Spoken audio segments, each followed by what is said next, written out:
ಸ್ನೇಹಿತರೆ, ಮೀಡಿಯಾ ಮಾಸ್ಟರ್ಸ್ಗೆ ಸ್ವಾಗತ ಸುಸ್ವಾಗತ. ಗೆಳೆಯರೆ, ಅದೊಂದು ಗ್ರಹ ಭೂಮಿಯನ್ನು ಹುಟ್ಟಿನಿಂದ ಕೂಡ ಕಾಪಾಡ್ತಾ ಬಂದಿದೆ.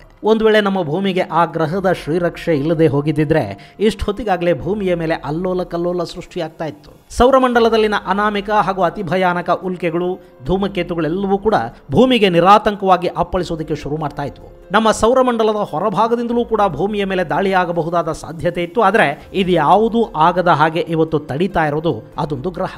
ಅದನ್ನ ಭೂಮಿಯ ಅತ್ಯಾಪ್ತ ಗ್ರಹ ಅಂತ ಕೂಡ ಕರೀತಾರೆ. ಅದು ಬೇರಿನ್ಯಾವುದೂ ಅಲ್ಲ, ಗುರುಗ್ರಹ.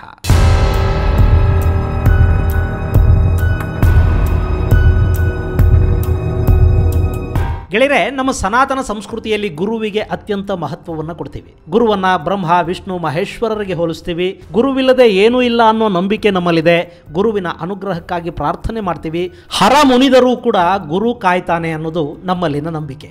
ಸನಾತನ ಧರ್ಮದ ಪ್ರತಿಯೊಂದು ನಂಬಿಕೆ, ಆಚಾರ, ಪದ್ಧತಿ ಪ್ರತಿಯೊಂದರ ಹಿಂದೆ ಕೂಡ ವೈಜ್ಞಾನಿಕ ಕಾರಣ ಹಾಗೂ ಖಗೋಳದ ಜೊತೆಗಿನ ಸಂಬಂಧ ಇರುತ್ತೆ. ಇಲ್ಲೂ ಅಷ್ಟೇ, ಭೂಮಿಯ ಮೇಲಿನ ಮನುಷ್ಯರಿಗೆ ಹೇಗೆ ಗುರುವಿನ ಅನುಗ್ರಹ ಬೇಕೋ ಹಾಗೇನೆ ಭೂಮಿಗೂ ಕೂಡ ಗುರುವಿನ ಅನುಗ್ರಹ, ಕರುಣೆ, ಸಹಾಯ ಎಲ್ಲ ಬೇಕು. ಇವತ್ತು ಸೌರಮಂಡಲದಿಂದ ಒದಗಿ ಬರುವ ಸಾಕಷ್ಟು ಅಪಾಯಗಳಿಂದ ಭೂಮಿಯನ್ನ ಕಾಪಾಡ್ತಾ ಪೊರಿತಾ ಇರೋದು ಗುರುಗ್ರಹ ಅಂತ ಹೇಳಿದ್ರೆ ನಿಮಗೆ ಅಚ್ಚರಿ ಅನ್ನಿಸಲೂಬಹುದು. ಈ ಬಗ್ಗೆ ನಡೆದಿರುವ ಅನೇಕ ಸಂಶೋಧನೆಗಳು ಗುರುಗ್ರಹ ಇಲ್ಲದೆ ಇದ್ದಿದ್ರೆ ಭೂಮಿ ಇವತ್ತು ವಾಸಯೋಗ್ಯವಾಗಿಯೇ ಉಳಿತಾ ಇರಲಿಲ್ಲ ಅಂತ ಹೇಳ್ತಾ ಇವೆ. ಹಾಗಾದ್ರೆ ಏನಿದು ಗುರುಗ್ರಹ ಹಾಗೂ ಭೂಮಿಯ ನಡುವಿನ ಸಂಬಂಧ? ಈ ಗ್ರಹ ಸೌರಮಂಡಲದ ಇನ್ನಿತರ ಗ್ರಹಗಳಿಗಿಂತ ಹೇಗೆ ಭಿನ್ನ ಅನ್ನೋದರ ಜೊತೆಗೆ ಗುರುಗ್ರಹದ ಕುರಿತಾದ ಒಂದಷ್ಟು ಆಸಕ್ತಿದಾಯಕ ಮಾಹಿತಿಯನ್ನು ಕೂಡ ಇಲ್ಲಿ ನಾವು ನೋಡೋಣ.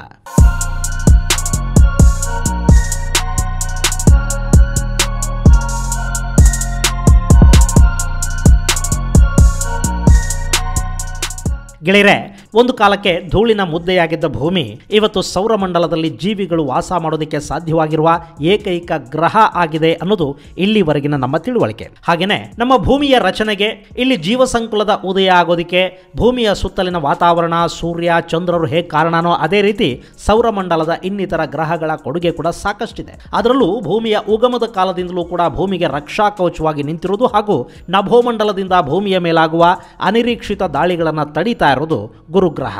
ಇಲ್ಲಿ ಗುರುಗ್ರಹ ಕೇವಲ ಭೂಮಿಯನ್ನು ಮಾತ್ರ ರಕ್ಷಿಸ್ತಾ ಇಲ್ಲ, ಅದು ಇಡೀ ಸೌರಮಂಡಲವನ್ನು ತನ್ನ ಅಗಾಧ ಶಕ್ತಿ ಸಾಮರ್ಥ್ಯಗಳಿಂದ ಕಾಪಾಡ್ತಾ ನಿಂತಿದೆ. ಇಲ್ಲಿ ಗುರುಗ್ರಹ ಭೂಮಿಯನ್ನ ಹೇಗೆ ಕಾಪಾಡ್ತಾ ಇದೆ ಅನ್ನೋದನ್ನ ಹೇಳೋದಕ್ಕೂ ಮೊದಲು ನಿಮಗೆ ಗುರುಗ್ರಹದ ಬಗ್ಗೆ ಒಂದಷ್ಟು ಮಾಹಿತಿಯನ್ನು ಕೊಡ್ತೀನಿ. ಸಾಮಾನ್ಯವಾಗಿ ಎಲ್ಲ ಗ್ರಹಗಳು ಕೂಡ ಒಂದೇ ರೀತಿ ರೂಪುಗೊಂಡಿರುತ್ತವೆ ಅನ್ನೋದು ನಮ್ಮ ಅನಿಸಿಕೆ. ಅದರಲ್ಲೂ ಮಂಗಳದಲ್ಲಿನ ಮೇಲ್ಮೈನಲ್ಲಿ ಕಲ್ಲು ಬಂಡೆಗಳನ್ನ ನೋಡಿದ್ರೆ ಅದು ಕೂಡ ಭೂಮಿಯ ಥರಾನೇ ಇರುವ ಗ್ರಹ ಅಂತ ಅನ್ನಿಸ್ಕೊಳ್ಳುತ್ತೆ. ಹಾಗೇನೆ ಶುಕ್ರನ ಬಗ್ಗೆ ನಡೆದಿರೋ ಸಂಶೋಧನೆಯಲ್ಲಿ ಕೂಡ ಅಲ್ಲಿ ಧೂಳು ಮತ್ತು ಕಲ್ಲುಗಳಿವೆ ಅನ್ನೋದು ಗೊತ್ತಾಗಿದೆ. ಆದರೆ ಗುರುಗ್ರಹ ಮಾತ್ರ ಇದೆಲ್ಲದಕ್ಕಿಂತಲೂ ಭಿನ್ನವಾಗಿದೆ. ಹಾಗೆ ನೋಡಿದ್ರೆ ನಕ್ಷತ್ರವಾಗಿ ರೂಪುಗೊಳ್ಳಬೇಕಿದ್ದ ಈ ಆಕಾಶಕಾಯ ಗ್ರಹವಾಗಿ ಉಳ್ಕೊಂಡಿದ್ದೇ ಒಂದು ವಿಚಿತ್ರ. ಯಾಕೆಂದ್ರೆ ಗುರುವಿನಲ್ಲಿ ಗಟ್ಟಿಯಾದ ನೆಲ ಇಲ್ಲ, ಅದೊಂದು ಅನಿಲವನ್ನ ಹೊಂದಿರುವ ಗ್ರಹ. ಅಂದ್ರೆ ಸೂರ್ಯನ ಹಾಗೆ ಹೀಲಿಯಂ ಹಾಗೂ ಹೈಡ್ರೋಜನ್ ಸೇರಿದ ಹಾಗೆ ನಾನಾ ವಿಧದ ಅನಿಲಗಳಿಂದಲೇ ಈ ಗ್ರಹ ರೂಪುಗೊಂಡಿದೆ. ಇಲ್ಲಿ ನೀವು ಗುರುಗ್ರಹದಲ್ಲಿ ಪದರಗಳನ್ನ ನೋಡ್ತಾ ಇದ್ದೀರಲ್ವಾ, ಇದು ಅನಿಲದ ಪದರಗಳು. ಈ ಗುರುಗ್ರಹ ಕೂಡ ಭೂಮಿಯ ಹಾಗೆ ತನ್ನ ಸುತ್ತ ತಾನು ತಿರುಗುತ್ತೆ. ಆದ್ರೆ ಇದರ ಎಲ್ಲ ಪದರಗಳು ಕೂಡ ಒಂದೇ ರೀತಿಯಲ್ಲಿ ಒಂದೇ ದಿಕ್ಕಿಗೆ ತಿರುಗೋದಿಲ್ಲ. ಕೆಲವೊಮ್ಮೆ ಇವು ಬೇರೆ ಬೇರೆ ದಿಕ್ಕುಗಳಲ್ಲಿ ಕೂಡ ತಿರುಗುತ್ತವೆ. ಇನ್ನು ಈ ಗುರುಗ್ರಹ ನಮ್ಮ ಸೌರಮಂಡಲದಲ್ಲಿನ 5ನೇ ಗ್ರಹ. ಇದಕ್ಕೆ ಜೂಪಿಟರ್ ಅಂತ ಹೆಸರನ್ನಿಟ್ಟಿದ್ದು ರೋಮನರು. ಅವರು ಈ ಗ್ರಹವನ್ನ ಗುರುತಿಸಿದ ಮೇಲೆ ಇದರ ಗಾತ್ರವನ್ನು ನೋಡಿ ಇದನ್ನ ಕಿಂಗ್ ಆಫ್ ಗಾಡ್ಸ್ ಅಂತ ಕರೆದ್ರು. ಹಾಗಾಗಿನೇ ತಮ್ಮ ದೇವತೆಯಾಗಿದ್ದ ಜೂಪಿಟರ್ನ ಹೆಸರಿಂದಲೇ ಈ ಗ್ರಹವನ್ನು ಅವರು ಗುರುತಿಸಿದ್ರು. ಆದ್ರೆ ರೋಮನ್ನರಿಗಿಂತಲೂ ಮೊದಲೇ ಖಗೋಳ ವಿಜ್ಞಾನದ ಬಗ್ಗೆ ಸಾಕಷ್ಟು ಸಂಶೋಧನೆ ನಡೆಸಿದ್ದ ಭಾರತೀಯ ಋಷಿಗಳು, ಖಗೋಳ ವಿಜ್ಞಾನಿಗಳು ಈ ಗ್ರಹವನ್ನ ಅದರ ಶಕ್ತಿ ಮತ್ತು ಪ್ರಭಾವದ ಕಾರಣದಿಂದಾಗಿ ಗುರು ಅಂತ ಕರೆದ್ರು. ಇದನ್ನ ಬೃಹಸ್ಪತಿ ಅಂದ್ರೆ ದೇವಗುರುವಿಗೆ ಹೋಲಿಸಲಾಯಿತು. ಗುರು ಅಂದ್ರೆ ದೊಡ್ಡದು, ಅಗಾಧವಾದದ್ದು ಅಂತ ಅರ್ಥ. ಈ ಗ್ರಹ ಇಡೀ ಸೌರಮಂಡಲದ ಎಲ್ಲ ಗ್ರಹಗಳಿಗಿಂತಲೂ ದೊಡ್ಡದು ಅನ್ನೋದು ಅವತ್ತಿನ ಭಾರತೀಯ ಖಗೋಳ ವಿಜ್ಞಾನಿಗಳಿಗೆ ಗೊತ್ತಿದ್ದ ಕಾರಣಕ್ಕೇನೆ ಇದನ್ನ ಗುರು ಅಂದ್ರೆ ದೊಡ್ಡ ಗ್ರಹ ಅಂತ ಕರೆದದ್ದು. ಸೂರ್ಯನನ್ನ ಕೇಂದ್ರವಾಗಿಟ್ಕೊಂಡಿರೋ ಈ ಸೌರಮಂಡಲದಲ್ಲಿ ಬುಧ, ಶುಕ್ರ, ಭೂಮಿ, ಮಂಗಳ, ಗುರುಗ್ರಹಗಳು ಒಂದಾದ ಮೇಲೆ ಒಂದರಂತೆ ಸ್ಥಾನವನ್ನು ಪಡ್ಕೊಂಡಿವೆ. ಅಂದ್ರೆ ಗುರುಗ್ರಹ 5ನೇ ಸ್ಥಾನದಲ್ಲಿರೋ ಗ್ರಹ. ಇದು ಅನಿಲಗಳಿಂದ ರೂಪುಗೊಂಡಿರೋದ್ರಿಂದ ಇದನ್ನ ಗ್ಯಾಸ್ ಜೈಂಟ್ ಪ್ಲಾನೆಟ್ ಅಂತ ಕರೀತಾರೆ. ಬರೀ ಗುರುಗ್ರಹ ಒಂದೇ ಅಲ್ಲ, ಶನಿ, ಯುರೇನಸ್ ಹಾಗೂ ನೆಪ್ಟ್ಯೂನ್ಗಳು ಕೂಡ ಗ್ಯಾಸ್ ಜೈಂಟ್ಸ್ ಅಂತಾನೆ ಕರೆಸ್ಕೊಳ್ಳುತ್ತವೆ. ಇಡೀ ಸೌರಮಂಡಲದಲ್ಲಿರೋ ಎಲ್ಲ ಗ್ರಹಗಳ ಒಟ್ಟು ದ್ರವ್ಯರಾಶಿ ಎಷ್ಟಿದೆ ಅದರ 2.5 ಪಟ್ಟು ಹೆಚ್ಚಿನ ದ್ರವ್ಯರಾಶಿಯನ್ನ ಗುರುಗ್ರಹ ಹೊಂದಿದೆ. ಆದರೆ ಸೂರ್ಯನಿಗಿಂತಲೂ 1,000 ಪಟ್ಟು ಕಡಿಮೆ ದ್ರವ್ಯರಾಶಿ ಇದರಲ್ಲಿದೆ. ಹೀಗಾಗಿನೇ ನಾವು ರಾತ್ರಿ ಹೊತ್ತಲ್ಲಿ ಬರಿಗಣ್ಣಿನಿಂದ ಕೂಡ ಈ ಗುರುಗ್ರಹವನ್ನು ನೋಡೋದಕ್ಕೆ ಸಾಧ್ಯ ಆಗುತ್ತೆ. ಚಂದ್ರ ಮತ್ತು ಶುಕ್ರ ಗ್ರಹದ ನಂತರ ಸ್ಪಷ್ಟವಾಗಿ ಕಾಣುವ ಮತ್ತೊಂದು ಗ್ರಹ ಈ ಗುರುಗ್ರಹ.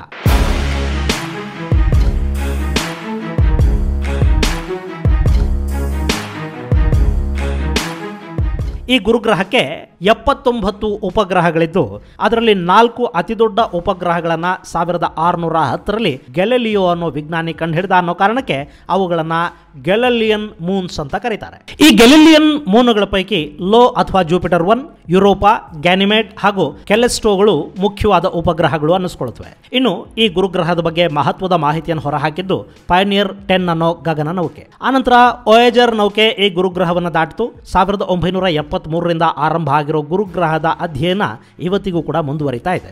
ಇನ್ನು ಈ ಗುರುಗ್ರಹ ರೂಪುಗೊಂಡಿದ್ದು ಸೌರಮಂಡಲದ ಐಸ್ ಲೈನ್ ನಿಂದ ಹೊರಗೆ. ಈ ಐಸ್ ಲೈನ್ ಅಂದ್ರೆ ಏನು ಅಂತ ಕೂತಿದ್ದೀರಾ? ಇದು ಸೂರ್ಯನಿಂದ ನಿರ್ದಿಷ್ಟ ದೂರದಲ್ಲಿನ ಕಕ್ಷೆ. ಇಲ್ಲಿ ನೀರು, ಮಿಥೇನ್, ಅಮೋನಿಯಾ, ಇಂಗಾಲ ಎಲ್ಲವೂ ಕೂಡ ಘನೀಕರಣಗೊಳ್ಳುತ್ತವೆ.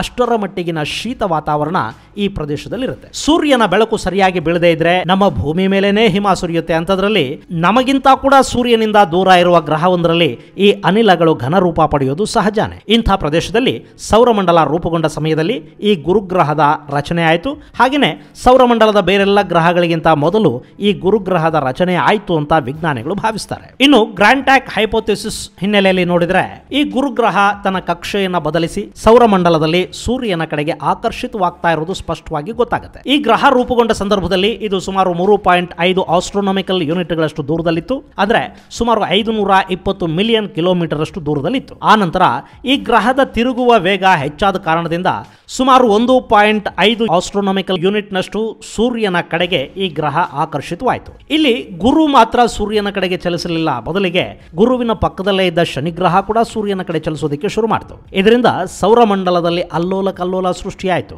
ಭೂಮಿ ಸೇರಿದ ಹಾಗೆ ಸಾಕಷ್ಟು ಗ್ರಹಗಳಲ್ಲಿ ತಲ್ಲಣ ಉಂಟಾಯಿತು. ಆದ್ರೆ ಬ್ರಹ್ಮಾಂಡದಲ್ಲಿ ಹೀಗೆ ಆಗುತ್ತೆ ಅಂತ ಹೇಳೋದಕ್ಕೆ ಯಾರಿಂದ ಸಾಧ್ಯ ಹೇಳಿ? ಒಮ್ಮೆ ಸೂರ್ಯನ ಕಡೆಗೆ ಚಲಿಸತೊಡಗಿದ್ದ ಗುರುಗ್ರಹ ಮತ್ತು ಶನಿಗ್ರಹಗಳು ಇದ್ದಕ್ಕಿದ್ದ ಹಾಗೆ ಸೂರ್ಯನಿಂದ ದೂರ ಸರಿಯೋದಕ್ಕೆ ಶುರು ಮಾಡಿತು. ಆ ಪ್ರಯಾಣ ಸುಮಾರು 8 ಲಕ್ಷ ವರ್ಷಗಳ ಕಾಲ ನಡೆದು ಈಗ ಗುರುಗ್ರಹ ಇರೋ ಕಡೆಗೆ ಅವು ಬಂದು ನಿಂತಿವೆ. ಮೊದಲು 3.2 ಆಸ್ಟ್ರೋನಾಮಿಕಲ್ ಯೂನಿಟ್ಗಳಷ್ಟು ದೂರ ಇದ್ದ ಗುರುಗ್ರಹ ಈಗ ಮತ್ತಷ್ಟು ಹಿಂದೆ ಸರಿದು 5.2 ಆಸ್ಟ್ರೋನಾಮಿಕಲ್ ಯೂನಿಟ್ ನಷ್ಟು ದೂರಕ್ಕೆ ಸರಿದು ನಿಂತಿದೆ. ಶನಿಗ್ರಹ ಕೂಡ ಗುರುಗ್ರಹಕ್ಕಿಂತ ಹಿಂದೆ ಸರಿದಿದೆ. ಹೀಗಾಗಿ ಭೂಮಿ ಮತ್ತು ಗುರುಗ್ರಹದ ದೂರ ಕೂಡ ಹೆಚ್ಚಾಗಿದೆ. ಸದ್ಯದ ಲೆಕ್ಕಾಚಾರಗಳ ಪ್ರಕಾರ ಈ ಅಂತರ 588 ಮಿಲಿಯನ್ ಕಿಲೋಮೀಟರ್ಗಳು ಅಂತ ಹೇಳ್ತಾರೆ. ಇಷ್ಟಾದ್ರೂ ಕೂಡ ಗುರುಗ್ರಹವನ್ನ ರಾತ್ರಿ ಹೊತ್ತಲ್ಲಿ ನಾವು ಬರಿಗಣ್ಣಿನಿಂದ ನೋಡೋದಕ್ಕೆ ಸಾಧ್ಯ ಆಗುತ್ತೆ ಅಂದ್ರೆ ಆ ಗ್ರಹ ಇನ್ನೆಷ್ಟು ದೊಡ್ಡದಾಗಿರಬಹುದು ಊಹೆ ಮಾಡ್ಕೊಳ್ಳಿ. ಗುರುಗ್ರಹ ಸುಮಾರು 75% ನಷ್ಟು ಹೈಡ್ರೋಜನ್ ಹಾಗೂ 24% ನಷ್ಟು ಹೀಲಿಯಂ ಅನ್ನ ಹೊಂದಿದೆ. ಇನ್ನು ಉಳಿದು 1% water wafers, methane, ammonia, hydrogen sulphide, ಆಮ್ಲಜನಕ, ಸಲ್ಫರ್ ಸೇರಿದ ಹಾಗೆ ಸಿಲಿಕಾನ್ ಕಾಂಪೌಂಡ್ಗಳು ಇದರಲ್ಲಿವೆ. ಹೀಗಾಗಿನೇ ಇದು ಭೂಮಿಗಿಂತಲೂ ಕೂಡ 1311 ಪಟ್ಟು ಹೆಚ್ಚು ತೂಕವನ್ನು ಹೊಂದಿದೆ. ಹಾಗೇನೆ ಈ ಗುರುಗ್ರಹ ಗಾತ್ರದಲ್ಲಿ ಕೂಡ ಭೂಮಿಗಿಂತ 318 ಪಟ್ಟು ದೊಡ್ಡದಾಗಿದೆ. ಅಂದ್ರೆ ಸುಮಾರು 318 ಭೂಮಿಗಳನ್ನ ಈ ಗುರುಗ್ರಹದಲ್ಲಿ ಇಡೋದಿಕ್ಕೆ ಸಾಧ್ಯವಾಗುವಷ್ಟು ಈ ಗುರುಗ್ರಹ ದೊಡ್ಡದಿದೆ. ಹೀಗಾಗಿ ಇದರ ಗುರುತ್ವಾಕರ್ಷಣ ಶಕ್ತಿ ಕೂಡ ಹೆಚ್ಚೆ. ಈ ಗುರುತ್ವಾಕರ್ಷಣ ಶಕ್ತಿನೇ ಇಡೀ ಸೌರಮಂಡಲದ ಇನ್ನರ್ ಪ್ಲಾನೆಟ್ಗಳನ್ನು ರಕ್ಷಿಸ್ತಾ ಇರೋದು.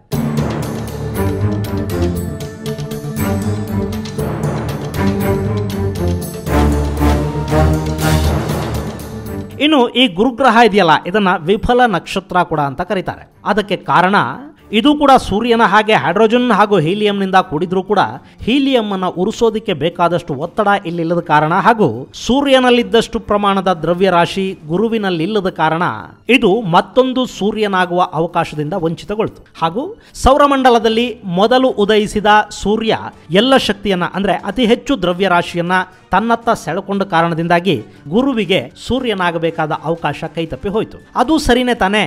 ಒಂದೇ ಸೌರಮಂಡಲದಲ್ಲಿ ಇಬ್ಬಿಬ್ಬರು ಸೂರ್ಯರು ಇರೋದಕ್ಕೆ ಹೇಗೆ ಸಾಧ್ಯ ಆಗುತ್ತೆ ಹೇಳಿ?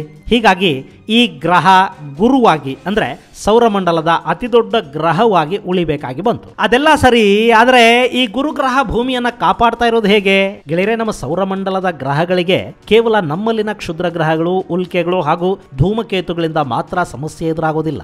ಈ ಸಮಸ್ಯೆಯನ್ನ ಸೌರಮಂಡಲದ ಹೊರಗಿಂದ ಬರುವ ಆಕಾಶಕಾಯಗಳು ಕೂಡ ಹೊತ್ತು ತರುತ್ತವೆ. ಅದರಲ್ಲೂ ಧೂಮಕೇತುಗಳಿವೆಯಲ್ಲ, ಅವು ಅತ್ಯಂತ ಅಪಾಯಕಾರಿ ಅಂತ ಪರಿಗಣಿಸಲಾಗುತ್ತೆ. ಬೆಂಕಿಯ ಉಂಡೆಗಳ ಹಾಗೆ ಕಂಡುಬರುವ ಧೂಮಕೇತುಗಳು ಗ್ರಹಗಳಿಗೆ ಅಪ್ಪಳಿಸಿದ್ರೆ ಅದರಿಂದ ಭಾರಿ ಅನಾಹುತ ಉಂಟಾಗುತ್ತೆ. ಇಂಥ ಧೂಮಕೇತುಗಳು ಹೊರಗಿನಿಂದ ಬಾರದ ಹಾಗೆ ತಡೆಯೋ ಕೆಲಸವನ್ನ ಈ ಗುರುಗ್ರಹ ಮಾಡ್ತಾ ಇದೆ. ಈ ಗುರುಗ್ರಹ ಸ್ನೋ ಲೈನ್ ನಲ್ಲಿರೋದ್ರಿಂದ ಇದು ಸೌರಮಂಡಲದ ಒಳಗೆ ಬರುವ ಧೂಮಕೇತುಗಳನ್ನ, ಕ್ಷುದ್ರ ಗ್ರಹಗಳನ್ನ ತನ್ನತ್ತ ಸೆಳ್ಕೊಳ್ತಾ ಇದೆ. ಇದರಿಂದ ಧೂಮಕೇತುಗಳಿಂದ ಆಗಲಿ, ಕ್ಷುದ್ರ ಗ್ರಹಗಳಿಂದ ಆಗಲಿ ಭೂಮಿ ಸೇರಿದ ಹಾಗೆ ಸೌರಮಂಡಲದ ಒಳಗ್ರಹಗಳಿಗೆ ಹೆಚ್ಚಿನ ಸಮಸ್ಯೆ ಆಗ್ತಾ ಇಲ್ಲ. ವಿಜ್ಞಾನಿಗಳ ಪ್ರಕಾರ ಈ ಗುರುಗ್ರಹ ಉಳಿದ ಗ್ರಹಗಳಿಗಿಂತಲೂ ಮೊದಲೇ ರೂಪುಗೊಂಡಿರೋದ್ರಿಂದ ನಮ್ಮ ಭೂಮಿ ಸೇರಿದ ಹಾಗೆ ಉಳಿದ ಗ್ರಹಗಳನ್ನ ಹುಟ್ಟಿನಿಂದ ಕೂಡ ಇದು ಕಾಪಾಡ್ತಾ ಬರ್ತಾ ಇದೆ. ಒಂದ್ ವೇಳೆ ಗುರುಗ್ರಹ ಇಲ್ಲದೆ ಹೋಗಿದ್ದಿದ್ರೆ ಸೌರಮಂಡಲದ ಹೊರಗಿನಿಂದ ಬರ್ತಾ ಇದ್ದ ಧೂಮಕೇತುಗಳು, ಕ್ಷುದ್ರ ಗ್ರಹಗಳು ಈ ಭೂಮಿಯನ್ನ ಇಷ್ಟೊತ್ತಿಗೆ ನಾಶ ಮಾಡಿಬಿಡ್ತಿದ್ವು ಅನ್ನೋದರಲ್ಲಿ ಖಂಡಿತ ಯಾವ ಅನುಮಾನವೂ ಇಲ್ಲ ಅನ್ನೋದು ವಿಜ್ಞಾನಿಗಳ ಅಭಿಪ್ರಾಯ. ಇದಕ್ಕೊಂದಷ್ಟು ಉದಾಹರಣೆಯನ್ನು ಕೂಡ ಕೊಡೋ ಸಂಶೋಧಕರು 1994ರಲ್ಲಿ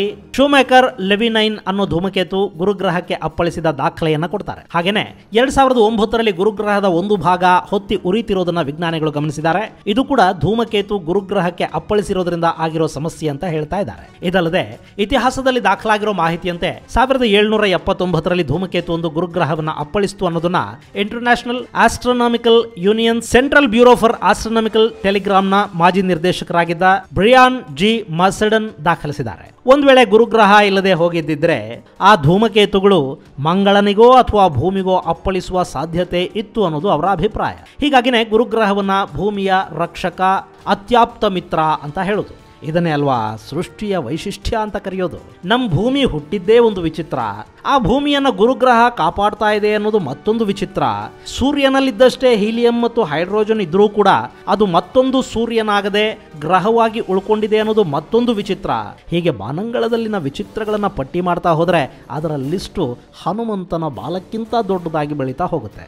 ಇದು ಗೆಳೆಯರೆ ಗುರುಗ್ರಹದ ಕುರಿತಾದ ಹಾಗೂ ಗುರು ಭೂಮಿಯನ್ನ ಹೇಗೆ ಕಾಪಾಡ್ತಾ ಇದೆ ಅನ್ನೋದರ ಕುರಿತಾದ ಸಂಕ್ಷಿಪ್ತ ಮಾಹಿತಿ. ಮುಂದಿನ ಸಂಚಿಕೆಯಲ್ಲಿ ಮತ್ತೊಂದು ವಿಶೇಷ ಜೊತೆ ಮತ್ತೆ ಭೇಟಿಯಾಗೋಣ.